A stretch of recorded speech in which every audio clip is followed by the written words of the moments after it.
And we are alive. Meaning Jo Acholi. Welcome back to Leb Acholi on Jackline Ikang of Court. Man show me Leb Acholi. Segment me Kwan Leb Acholi. Session number 60.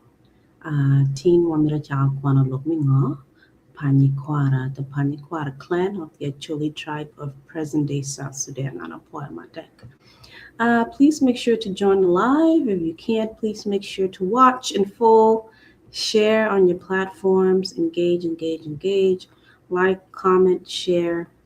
Follow us on YouTube. We're on YouTube as Chaka Leb Acholi, so you can watch the full videos on YouTube. Follow us on Facebook as well. We are on Facebook as Chaka Leb Acholi. I am also on Facebook as Chaka Ikang South Sudan. I do post the same videos on Chaka Ikang South Sudan. However, I also post content on the entire South Sudan events or culture of the South Sudanese people. I also share content about Uganda, Africa, any funny things that I like watching. So the platform is more so about me and what I'm into and what I like more so, where I also promote these videos, okay? But Chaka Ikang is only about Ikang, mostly, though I do share the videos on Chaka Ikang South Sudan. The official Facebook for this platform is Chaka Leb Acholi. Please make sure to follow it, like, comment, share, subscribe, whatever. And also on our YouTube, make sure to subscribe. Apua Tech. I'm not as active on TikTok. I am trying to be. Okay. Now, in the past few days, I concluded reading on Mail. Took a little break. I couldn't decide on which clan to start reading about. So I decided to start reading about Pa Nyikwaro first. I still have to do Agoro, Magui, Afrika. Because those clans are very close to a male. I wanted to go right into it, but then I decided to keep them last. I want to see what the relationship is between those groups. So I decided to go into Pa Nyikwaro. I was going to hold Pa Nyikwaro off until the very last. I think the only person I know from Pa Nyikwaro, I could be wrong, is my brother-in-law, Oyira Santo. Okay. Although I don't know too much about him and I don't know where in Pa Nyikwaro he's from. I don't know how he married my sister. I have no idea. All I know is he's from Pa Nyikwaro. I don't know anything else about Pa Nyikwaro. I know Winkibuti Pa Nyikwaro, but I don't know much about Pa Nyikwaro. And I was going to keep it to the very last because I wanted to sit down with Oyira, see what I can learn from him before going into reading.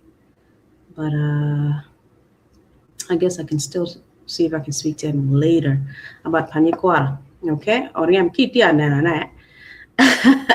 At some point, I'm going to need join one of you. Look me Pa Nyikwaro. I see what you know and what you can share about Pa Nyikwaro. Kagi Muhammadi Akwana ne Kanye Tamani is incorrect. You appear pronouncing Gamma Be. It were Konyan, la chin.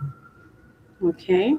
Got to go Pa Nyikwaro. Don't want me to focus on Agoro Magui, Afrika. Is that it? I think that's the last three. Agoro Magui, Afrika. It's the last three. Got to go Erigini. Abi chira kanena lok mukuma bor china no di buke kabi tiko nena loke amiri in second edition ni buke kan no ko achaka kwano text mukene on Acholi history, Acholi migration, and Acholi culture.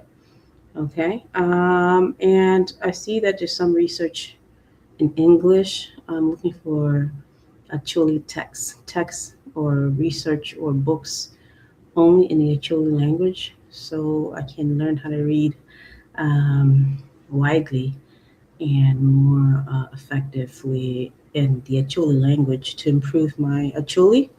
Um, I don't care to read research in English if it's concerning my people, but if I cannot find any Acholi texts, I will definitely pick up some research on the Acholi people in English. Okay, so Tina Mira Chaka look me Panyikwara. Mira Mia it just introduction about Panyikwara. Look me Gami Panyikwara before I done it into the different subclans me Panyikwara. And then the goal on it doom the Panyikwara. So it would take me some time to read about each dog art me Panyikwara. And then I'm gonna take Bura Panyikwara. I didn't know that Bura ti Panyikwara. La chocho ndongoni ngoni subclan gini mi Panyikwara ti abong 9. Okay. Wow. Bang ini Palabek ti Panyikwara. Pamunda, Oyira, Paliwa, Ayom, Pakala, Oloro, Goloba, Bura. Yeah, and I'm gonna share alama mean dog or each one of the dogala, each one of the subclan. They have their own emblem. Okay. For Bura is Makwa. I don't know if that's an emblem or it's a motto or slogan. Makwa, gin Makwa. Goloba, gin Wilich. Paliwa, gin Malo Makwa, gipin Tiemacho. What are they even talking about? Okay. Jo Panyikwara, please join the live. We'll drop your comments under this video. Oyira, gimalo mata, dier makwa, kapin machol. These emblem will a flag to they each have a flag or what?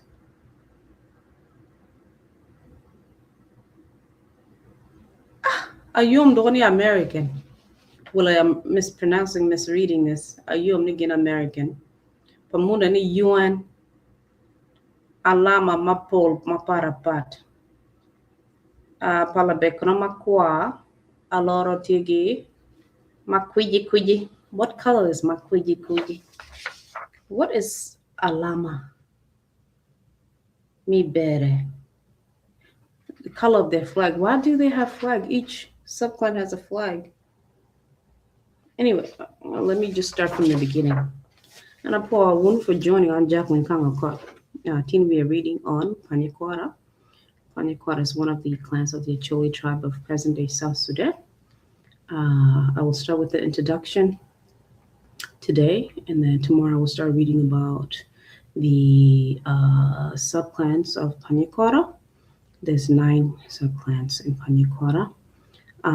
Tomorrow we'll start off with Bura. Okay, Bura can be found in many places in Acholi territories, Acholi land. One being Pajok. We already read about Pajok, the Pajok people. And I see that this one here in Panyikwara. So tomorrow we'll read about that. So I'm going to start reading now about Panyikwara, not to waste too much time. There's about 3 or 4 pages that I need to cover on just the introduction alone. And then I will start reading about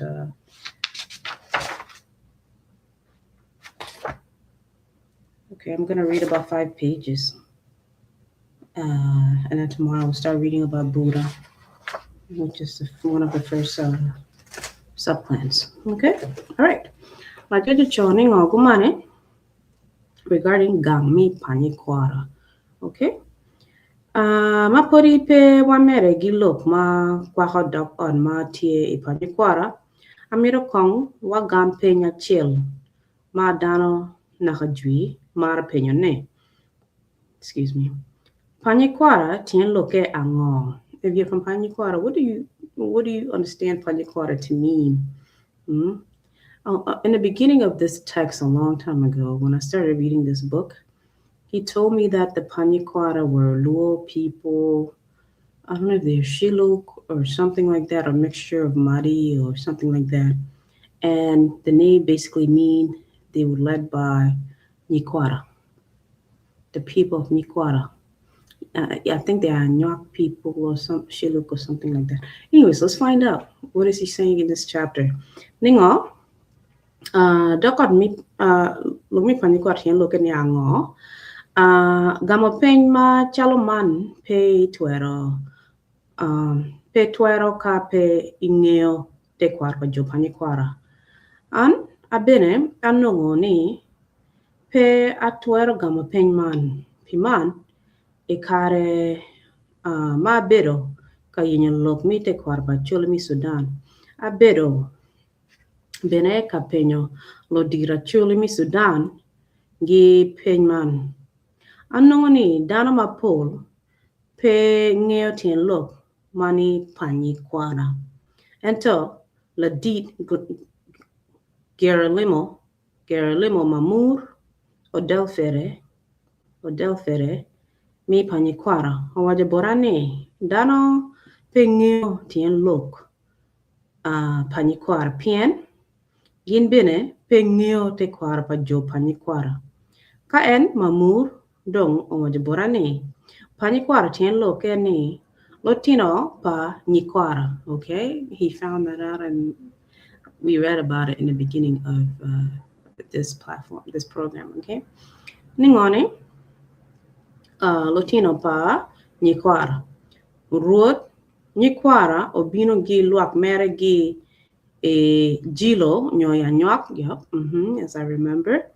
Kin mwara apar bichel gi wiadik. No, mwara mi apar bichel gi wiadik. Kagin ogero ibili nyang nyo ibar. Okay? Gino bedo kan pi mwara pira beach. Wegi Ngom, Mia apara bichel gi a dig we apara bichel gi pira beach we a dig. Okay? And to Ruot Nyikwara, okay? Ento Ruot Nyikwara oto wako ibili nyang nyo ikamabad tiene imora apara bichel gi pira beach. Ngeta pa Ruot Nyikwara wode ma gilungo ni Modi omahoke ka Ruot Modi otero luak aru, okay? Matie ilobo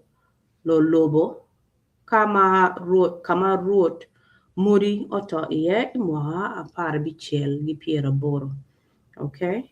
Ngeta pa Ruot Modi wode ma gilungo ni Gitala omahoke. Ruot Gitala aye okelo luak mi Panyikwara gi aru i mere tegot Iwire, okay? Ikin mwara apar bichel gi pira boro we chel we apar bichel gi pira boro we rio gino bino ogeri ti Madi ma orumo got Iwire. Don wajani kara majo Panyikwaro obino ite got Iwire gindong onongo jo Madi tie iti megi, okay? Dano mi Madi obino chon gi lobo bar nyo reserve, okay? Kagin ogon kany. Te kwar mi Acholi wajani Ruot Nyikwara obino gi Anyuak gi dano mapol mana ye jo pacha pali palokiri gi jo Pamunda. Kid ma wanongo gin bene tie ka yenyo kabedo luak pa Ruot Gitala dong olwenyo ikum jo Madi omedo gi boyo gin wall, okay? Lo diro mi Panyikwaro wajoni Ruot Talapu pe obino gi twin mi laro ke gi bot Ruot Gitala.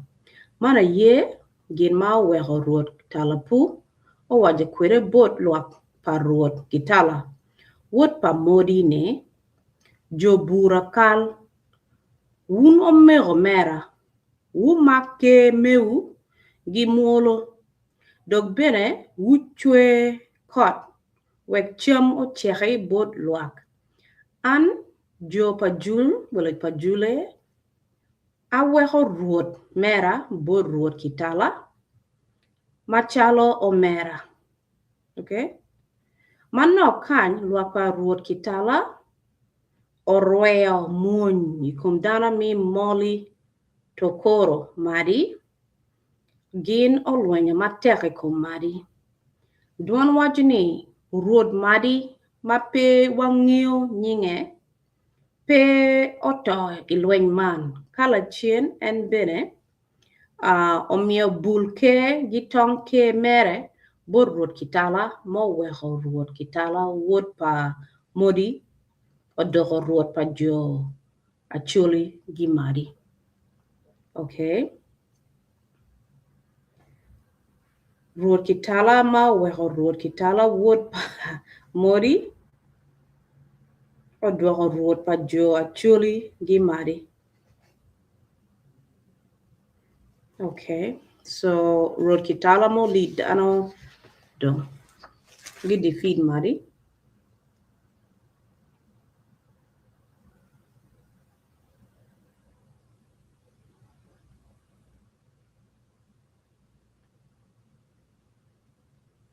Okay, Madi got defeated.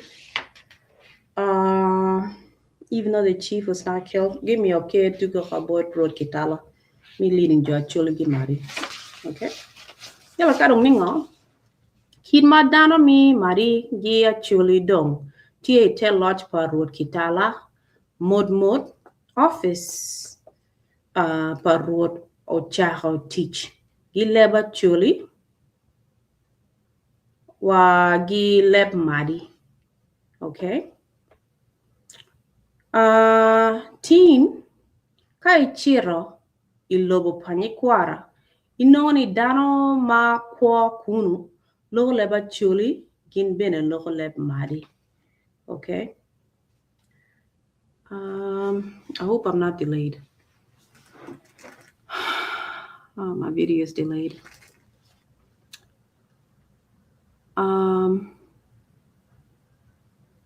Why is it delayed? Okay. Kadong ningane ki chire Panyikwara dano logo Leb Acholi gi Leb Madi wang. Okay. La deed palasido wala palichido la ngoya yugu mi Panyikwara awaje borani luak pa Madi ma dong gi laktong pa lotina Panyikwara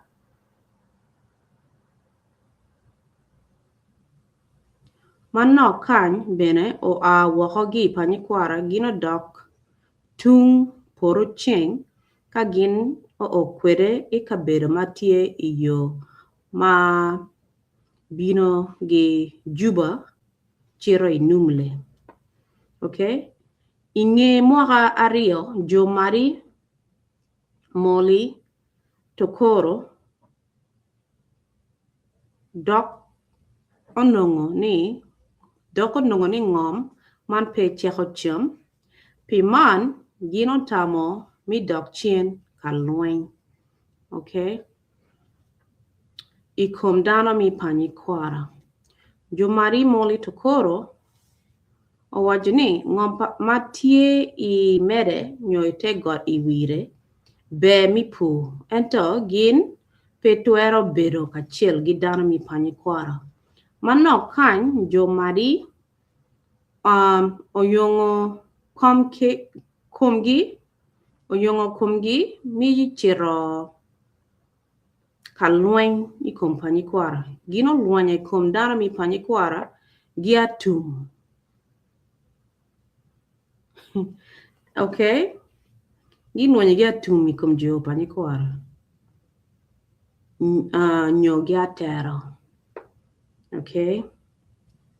Ento gino luanya ikom Madi gi tong wa gi quote. What do you guys think happened? Mapori dana mi mari ki dano mi Panyikwara pe oromo idibo mon. Lo diro mi Panyikwara bero ka puonyo lo tina wobe kid mi luany ikom lo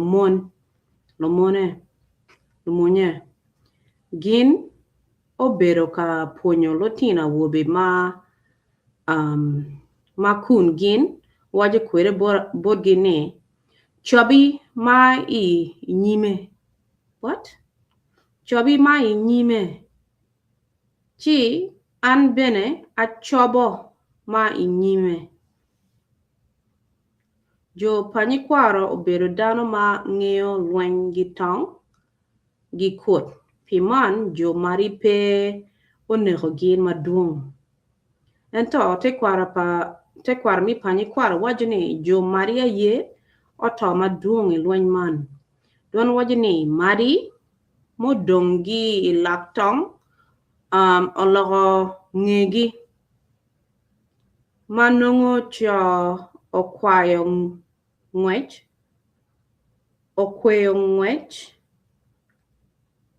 gi bot apoyo. What? Manongo cho okwayo ngwech gi bot apoyo. Jo Panyikwara oriemo jo mari moli tokoro wa ikiripi. Giriemo jo mari wa ikiripi. Okay? Mipo kwere wilwak pilwany ma obero ikin jo Panyikwara gi mari. Dana mi Panyikwara owero kwere ni, okay, ngwi yoku murongolo got Iwire nga mailo tong team magi chobo gi ngwi tero dano ka ngolo luiri ma gingeo chan. I have no idea what they're saying. It's supposed to be in Acholi. Ningo ngwi yoku morongolo gori wire nga mailo tong team magi chobo ki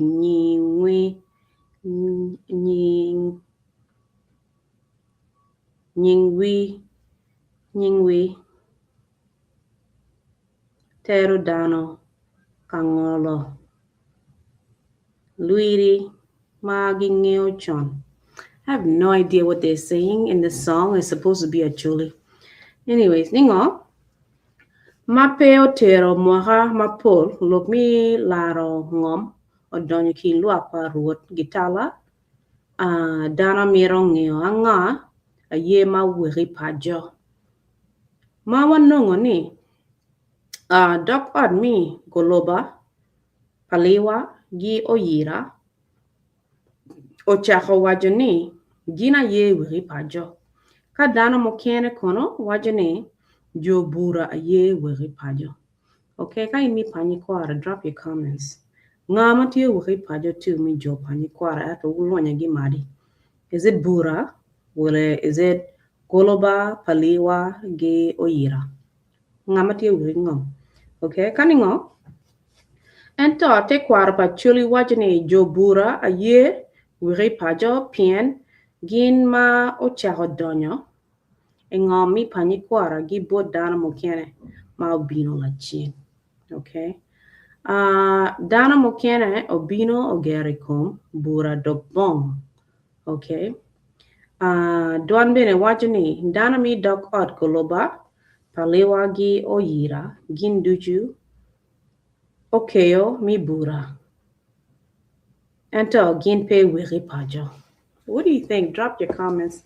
If you're from Panyikwara, you're from these subclans, ngama tiyo Wegi Ngom. Is it Bura? Okay, drop your comments. Kanong ningo. I don't know if I will finish the finish this introduction. I will try. Okay. Karuningo, imoha, apart from one piera degwa bichel. Mamunu dong otiro donyo Leb Acholi. You know, Chaha Pogodano, mi Acholi, Gidano, mi Madi. Okay. So the white people, the colonizers or the British, when they came, they started dividing up the Acholi and the Madi because they're two different tribes. Instead of being one in Panyikwara under one chief, they were split up starting from 1936. Yalaningo, chila chen mono nongone, logmi wat tie matut ikin, dana mi Panyikwara gi dana mi Madi, pien lotina wobe, gi lotina nyira, obedo ka nyome man a ye gin mao kira lok mi wat ikin dana man. Acholi opor kweregi karolok ni charolok ni nyom nyayo kaka nyo lok mi nyom naka jui ribo dano. Okay, so the Madi and the Panyikwara, they had marriages between them, so they had children that are both Acholi and Madi. So they felt they shouldn't be separated. Okay. Ano, mono mao neno kid mani moa parbong wengi piera degwa bichel. O kwanya dok od mi payoko, nyo payoko, paja, dungi, ni gaya, gi pandike, o kerogini te loch mi Madi. Local government number 1 in LOA, I don't know what that is, Loa. Duan wajani, I Mohamman dok od mi ngi gaya, Oloro gi Palabek, onongo tie ite loch pa road, adimu mi Bura.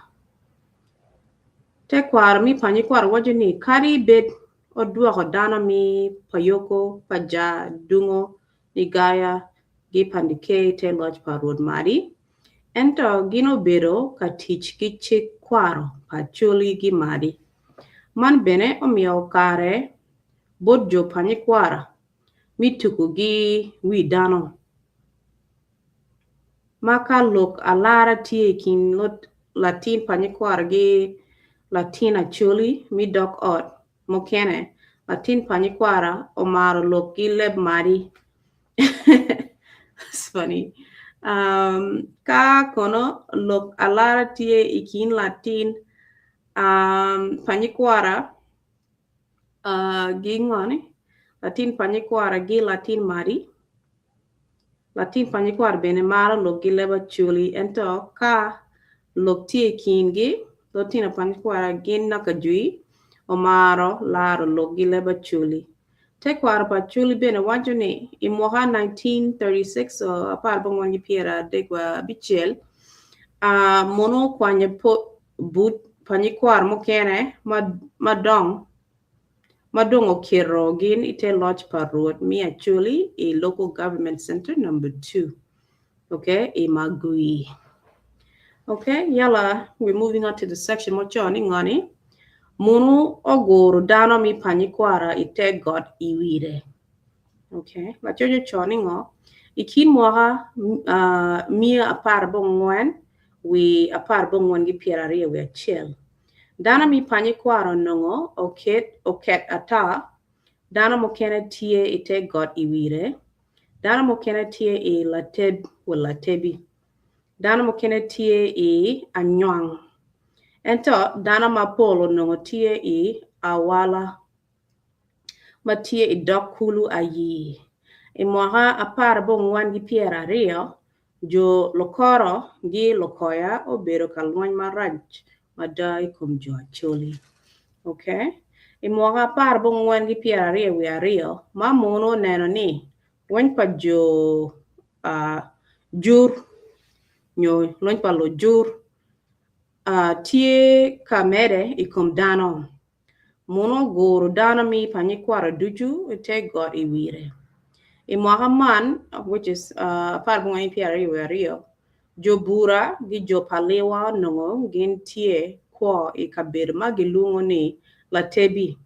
Mono dong okelo Jo Bura gi Jo Paliwa gi I latebi wala lateb okero jo Bura iching gidwe ka jo Paliwa kono ogero orumu yat peyo madit matie tung nyango mi ching gidwe monu bene okelo dana mi Goloba mokene okero gin itegot lipul ka jo Goloba mokene okero gin Anyuak.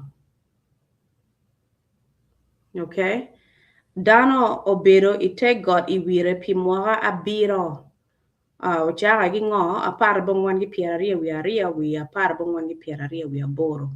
Okay, ka imwaga apar bongwan gi pieraria wi aboro dano chako dak chien gi kom got Iwire.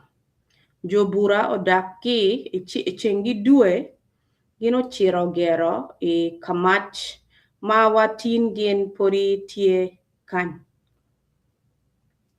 Jo Goloba kono odak gi Anyuak gino chiro ogero I pagan. Ka jo Oyira bene obino ogeri kom jo Goloba I pagan wala pagen. Jo Pamunda gi Pakala kono odak ite Achila. Okay, what do you think? Drop your comments if you're from Panyikwara. Tekwara pa Acholi wajoni imwaga par bong wangi piera rio. Dana mi Acholi nongotie ki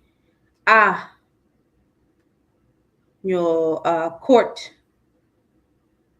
nyo lokiko pa dana machol. Okay, dana tiegi court abong wen matie Panyikwara. Okay, agoro omeo magui obo pajok palwa agata gi lobone wale court achiel onongo bene tie I gi road kidman. So they had court. Actually people had a court system. Yala road mi court de wengini di ochogin gaman. Panyikwara wale court road road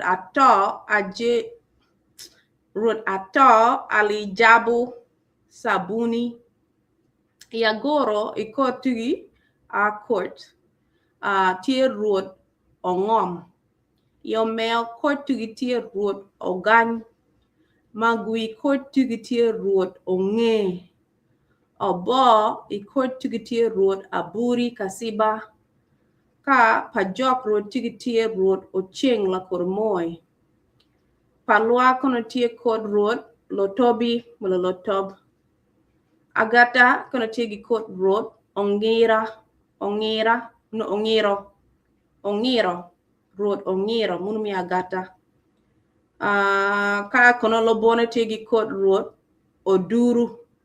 oduro pingo palwa agata gi lobone tie pat agata gi lobone when tie part of palwa Kot tuti a dek nininge.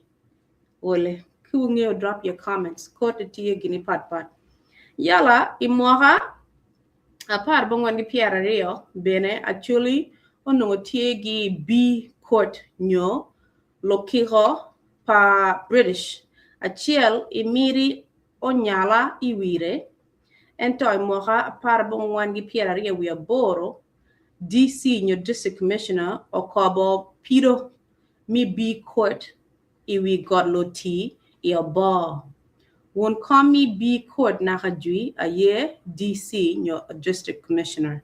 Ma en bene dana mi British. Okay. So the B court is weighing a law about monomati law we court munugini. Okay. Yala gamente mi British o mi otwero mi neno look matino chalo lwen pa mongi cho da omeronyo da kaka matie kindano chalo bodruod mi court kalok madongo chalo nek gi kwo gino mi atwer mi laro ne bodruod mi B court rodi abong wen mi Acholi na gajui gin ogure ka winyo B court idi kal parod I miri onyala tien Tiena rio I moha chiel. Okay. Rudi mi Acholi onongo bene gin pengeo leb mono. Ento gin logo leb Arab. This commissioner dong onongo Abdal Farash ongom mi Goloba. Mangeo leb mono manok gi leb Arab. Okay. District Commissioner dong okero ongom weko bed ka kubuduan luak ikarami laralok.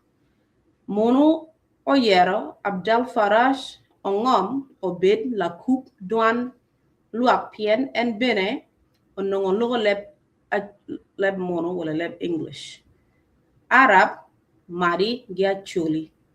Ka District Commissioner nyo DC bene okero Ali Be mi omeo obed achikari mamiro onen Rudy matie ka laralok I B court munu ma British tia law nene so polo kelo tero I court mi pa British lakin po road moker gini office bene ngela monoko and no chief at mokero kinane okera in charge and it can maluko leb wang and makugu leb bodano.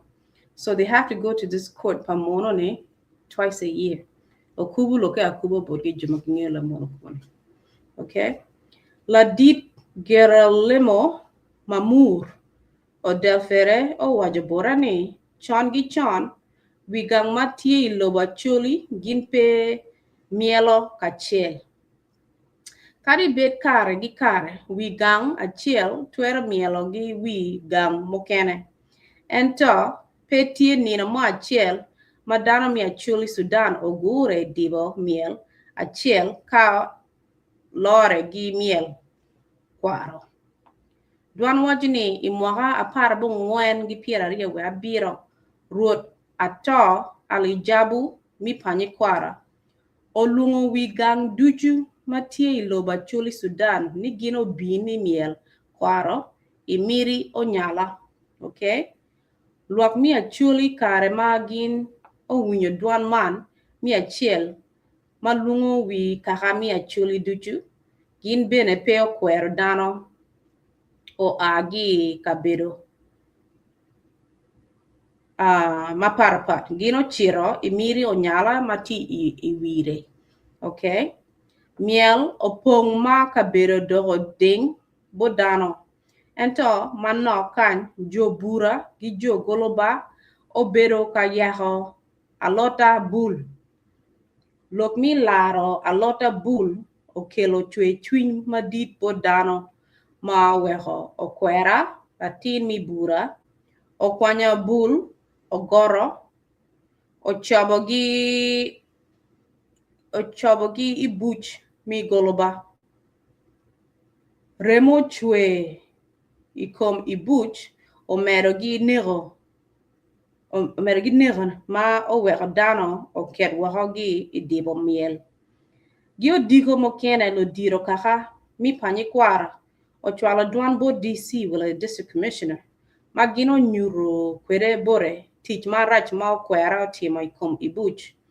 Mono ma winyo lokman ochwalo katile tua omako ruot ato ajilubu no ruot ato alijabu pi royal luak mi Acholi mi labong nongo twero gi office mere.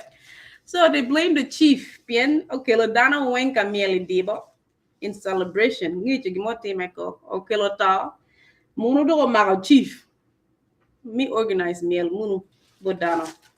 Okay? So katilo tuo o makarot o teri nimule kama mono obedo ka pido ikum road ato. Inge lara log B court o nongoni road ato alijabu o timobal kodong o tuwe road ato ibuch pimwakario. Road ato peo timo buch mere I okol matie I nimule.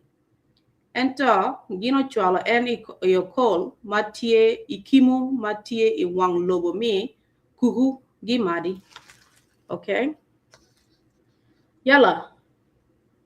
Tie gang abichiel morumu gang mi Pa Nyikwara mana ye magwi gi pajok malo or north. Okay? Yala Madi iporo ching nyo west, Palabek Uganda gi piny south, ka agoro gi omeo yo tung nyango nyo east. Te kwar pa chuli wacho ni wang lobo mi Pa Nyikwara gi magwi tie ikulu ingegili. Ento dano mokene wacho ni wang lobo mi Pa Nyikwara gi magwi tie iadem mi romo toguli. Okay, wang lobo mi Pa Nyikwara gi pajok tie ikom god ayiba. Wang lobo mi Pa Nyikwara gi Madi tie ikulu wijubi matie I opari. Wang lobo mi Pa Nyikwara gi Palabek mi Uganda tie kankono. What do you think? Drop your comments.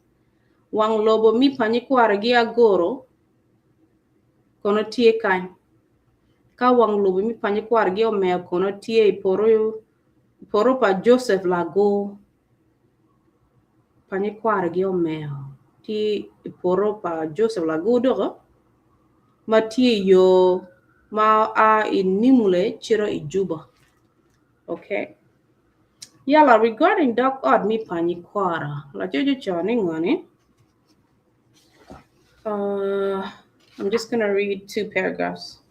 Then I'm gonna end. Okay. Regarding dog odd mi Pa Nyikwara. La jojo choni ngani. Gang mi Pa Nyikwara tie ma para pat manok ki bot wi gang mokene ma wabero kaneno ne chalo obogi pa jok.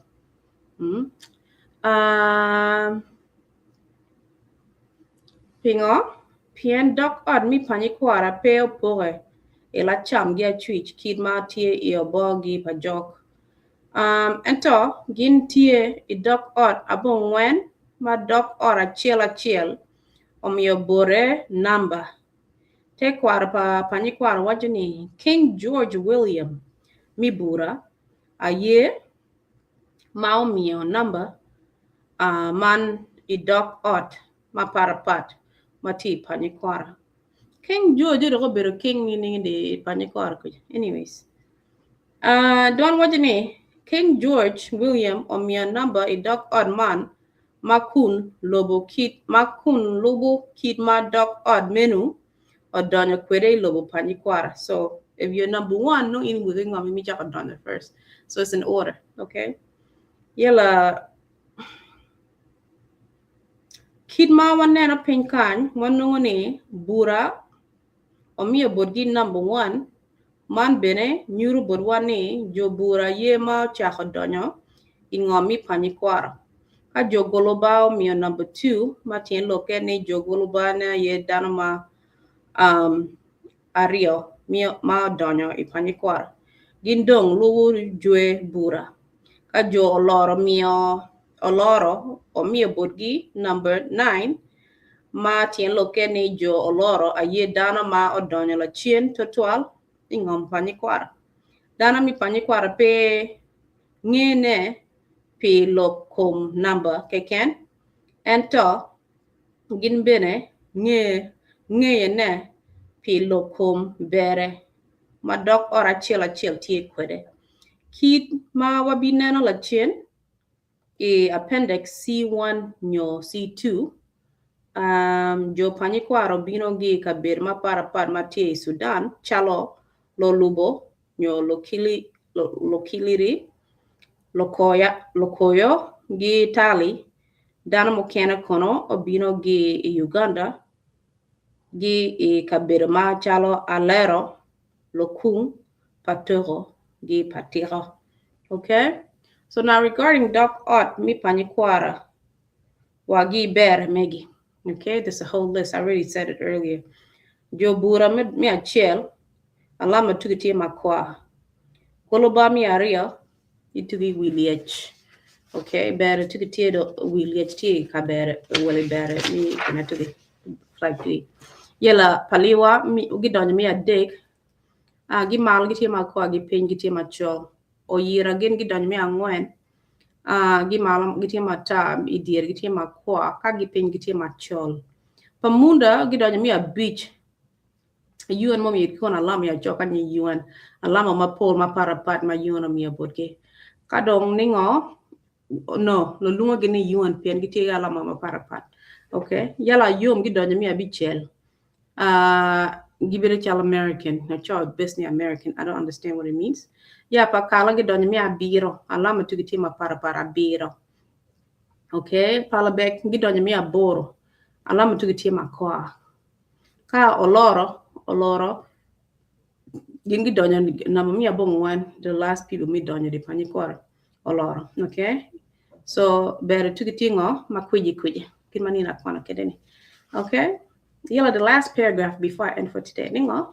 Ikare mi dwa miel puro wak gi muony. Dana mi dok od ma parapat ma tie I Panyikwara gi ng'eyo gin pe gi